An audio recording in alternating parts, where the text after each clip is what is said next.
One of the most important events of this week NATO Summit has happened recently. And these are the main statements. This is the way Mariupol, Ukraine looks like in Independent Republic of Donetsk, previously recognized by Russia. City of Volnovakha, Ukraine. Kiev, Ukraine. City of Mariupol, Ukraine. Missiles from Sevastopol, Russia. What's up, investors? It's the Russian Dude, and this is your daily update on Russian-Ukrainian war. Following Visa and MasterCard, American Express also announced that they will stop doing business on the territory of Russia. Roskosmos, which is the analogy of NASA in Russia, also mentioned that they will start accepting Russian Rubles for their payments or their contracts. The journalist of The Insider, Oksana Baulin, died in Kiev as a result of artillery strikes. And these are the consequences of artillery strikes in Kharkov, Ukraine. In this video you can see a tank which crashed into a civilian bus in Independent Republic of Donetsk, previously recognized by Russia. The mayor of Chernigov, Ukraine, showed the current condition of his city. In response to Swedish company IKEA leaving Russian market, a Russian analogy called IDEA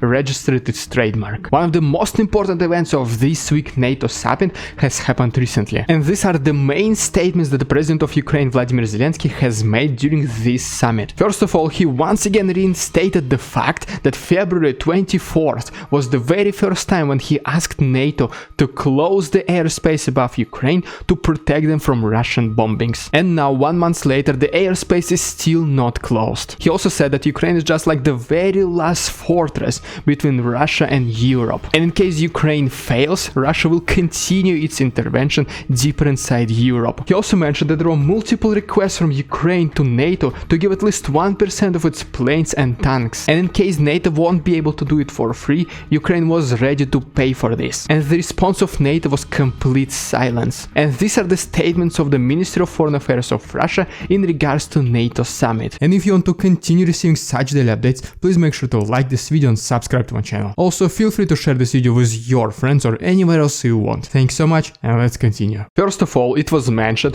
that for as long as Western countries continue sending weapons to Ukraine, it means that West is interested in continuing the war in this region. Second, NATO is looking for any excuses to continue building its military power on the borders with Russia. And third is that NATO is covering up the existence of American biochemical laboratories on the territory of Ukraine. And now moving forward to the statements of G7 countries. First of all of them said that they'll be working together to reduce its dependency on Russian energy. And besides cutting down their own dependency, they said that they will show all the necessary support to other countries which also want to reduce its dependency. Second, G7 countries' representatives mentioned that they'll do everything possible not to let Russians escape the sanctions through various methods. Third is that they will continue doing military and financial support to Ukraine. And fourth, in case there will be need for additional sanctions against Russia, it will be done without hesitating. And to sum up, here are the statements made specifically by the President of the US,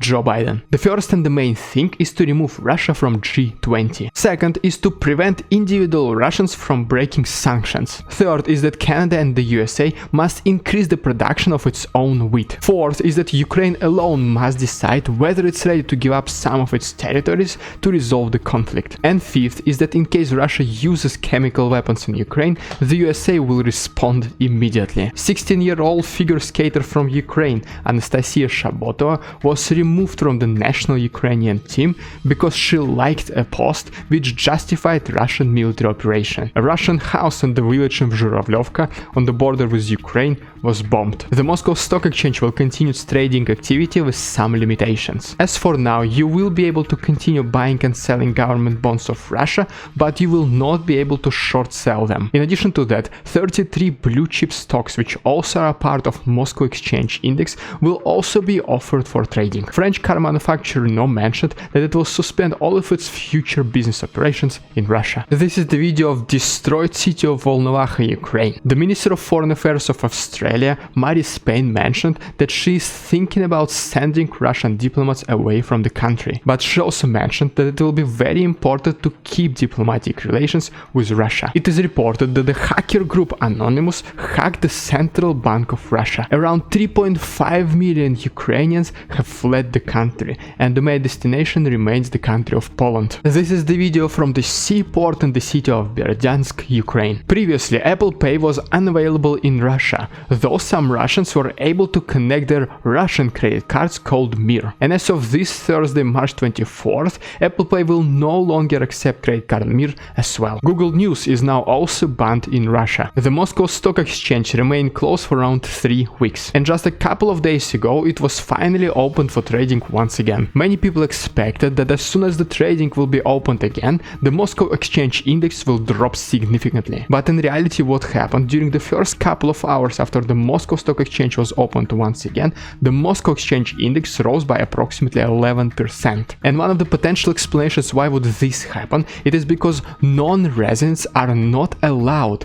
to sell their Russian shares at this very moment, which basically means that buying pressure was significantly higher than selling. This is the way Mariupol, Ukraine looks like 1 month after Russian army entered the city. It is hard to believe, but there are still marauders in Ukraine, and people keep catching them, detaining them and humiliating them. In this map you can see approximate prices per gallon of gas in different countries. Feel free to pause this video if you want to see more details. The Central Bank of Russia decided to keep open the Moscow Stock Exchange this Friday, March 25th, with exactly the same limitations to be held in place. First of all, short selling is prohibited. Second, non-residents are not able to sell shares of Russian companies. And third, only 33 stocks of blue chip Russian companies will be offered for trading. Russian cartoon called Smeshariki was also censored. There is this one episode which was recorded approximately 4 months ago, and they had to edit it to make the following changes. One character was speaking about occupants,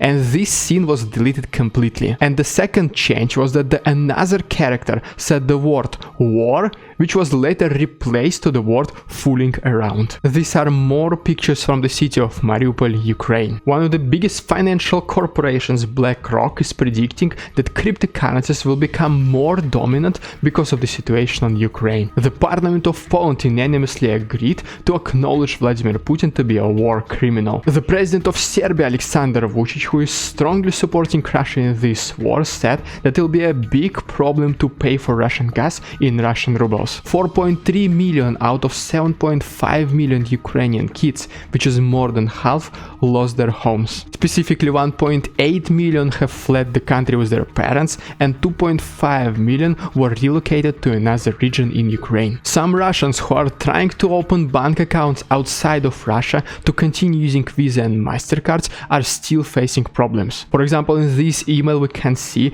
that bank in Georgia refuses to open a bank account to a Russian because he is from Russia. The very first McDonald's in Russia is now completely gone. A resolution was proposed in the UN asking for the protection for the civilians in Ukraine, as well as criticizing military actions of Russia. 140 countries voted in favor of this resolution, 38 countries abstained from voting, and only 5 countries were against this resolution. These 5 countries are Russia, Syria, Eritrea, North Korea and Belarus. Russia will suspend its membership in European Convention of Human Rights starting September 16, 2022. And one of the most important things about this convention is that it prohibits slavery and torture. As soon as the Moscow Stock Exchange was opened for trading, these are some of the Russian companies which had the biggest daily gains. These are the pictures from the city of Irpin, Ukraine. The United Kingdom has imposed sanctions on the founder of Tinkoff Bank, Oleg Tinkoff,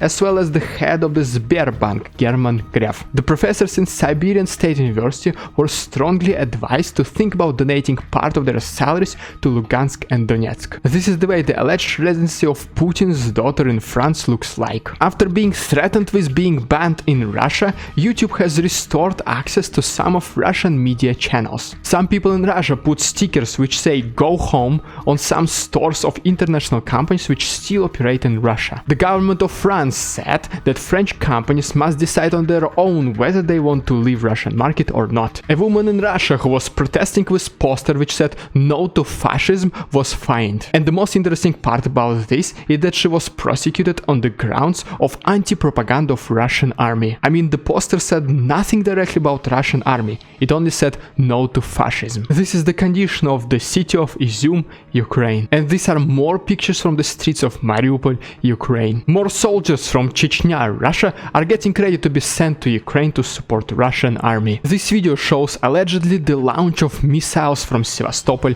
Russia. A very big explosion was spotted earlier today in Kiev, Ukraine. During the anniversary of NATO bombing Serbia in 1999, Serbians are protesting against NATO. Some Ukrainians are trying to sell armored vehicles that UK gave to the needs of the army of Ukraine. Here you can see the list of current countries where Russians can go and which airline companies they can use. Feel free to pause this video if you want more details. NATO was bombing Serbia exactly 23 years ago, and this is the projection that the citizens of Moscow, Russia were able to see on the building of Embassy of USA in Moscow. Thank you so much for your attention, stay safe and see you next time.